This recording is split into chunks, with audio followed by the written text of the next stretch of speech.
Tu as l'impression de stagner, de tourner en rond malgré tous tes efforts. Et si le problème n'était pas ce que tu fais, mais comment tu le fais? C'est frustrant de se donner à fond sans avoir de résultats. Tu te demandes qu'est-ce qui cloche chez moi, pourquoi les autres avancent, mais pas moi. La vérité, c'est que tu n'es pas seul. Beaucoup de personnes vivent cette situation, mais ne savent tout simplement pas pourquoi. Aujourd'hui, je vais te révéler 3 raisons pour lesquelles tu n'avances pas et surtout comment les dépasser pour obtenir des résultats corrects. Salut à tous, c'est MR Mindset, bienvenue sur la chaîne où on parle d'entrepreneuriat et de développement personnel. Je vous remercie de m'apporter autant de force et je vous invite à continuer à vous abonner, à cliquer sur j'aime, car il y aura du nouveau contenu qui va bientôt arriver sur la chaîne. Blocage numéro 1, tu te disperses trop.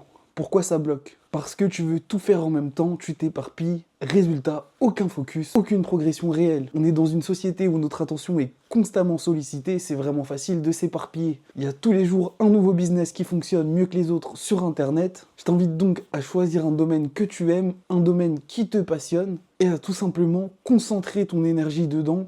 Tu verras, les progrès arrivent au fur et à mesure du temps. Rome ne s'est pas construite en un jour. Priorise ce qui a le plus d'impact. Pour cela, tu peux utiliser la loi de Pareto. La clarté est la clé. C'est pour ça que je t'invite à définir des objectifs clairs. Si tu veux noter ton avancement, tu peux également prendre un cahier où tu noteras tes progrès chaque semaine. Psychologiquement, ça va t'aider à voir que tu progresses dans ton domaine et tu pourras maintenir ta motivation sur le long terme. Blocage numéro 2, tu attends la motivation pour agir. La motivation est fluctuante. Si tu dépends d'elle, tu vas avancer au coup par coup. Et au final, tu vas t'essouffler. Crée une discipline. L'action régulière génère des résultats. Et ces résultats vont venir nourrir ta motivation. Imagine un patron de magasin qui attendrait d'être motivé pour ouvrir son magasin. Il ouvrirait alors un jour sur deux. Toi, en tant que client, tu te dirais que c'est n'importe quoi. Ce n'est tout simplement pas supportable. J'entends aussi des gens qui disent « oui, mais j'attends d'avoir ça pour faire ça ». Par exemple, pour entreprendre, j'attends d'avoir une situation financière. Si tu fais ça, tu es dans l'erreur. C'est maintenant que tu dois agir pour te créer la situation opportune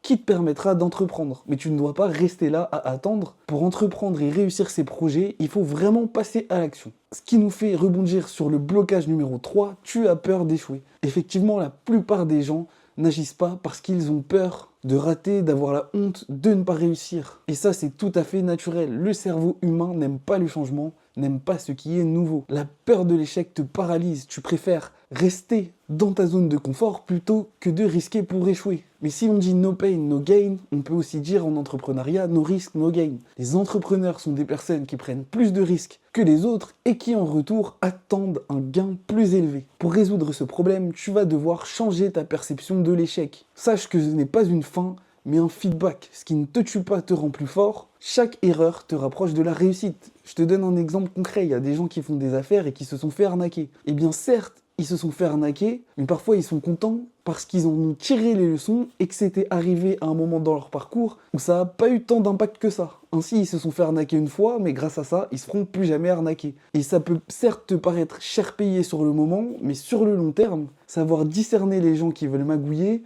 eh bien ça va peut-être te sauver énormément d'argent. Pour clôturer, je te dirais que la stagnation n'est pas une fatalité. En identifiant ce qui te bloque et en agissant différemment, n'oublie pas que les mêmes actions mènent au même résultat, tu peux débloquer ton plein potentiel. Alors qu'est-ce que tu vas changer à partir d'aujourd'hui? Dis-le moi en commentaire. Si tu m'as écouté jusqu'à maintenant, je te remercie de m'avoir écouté.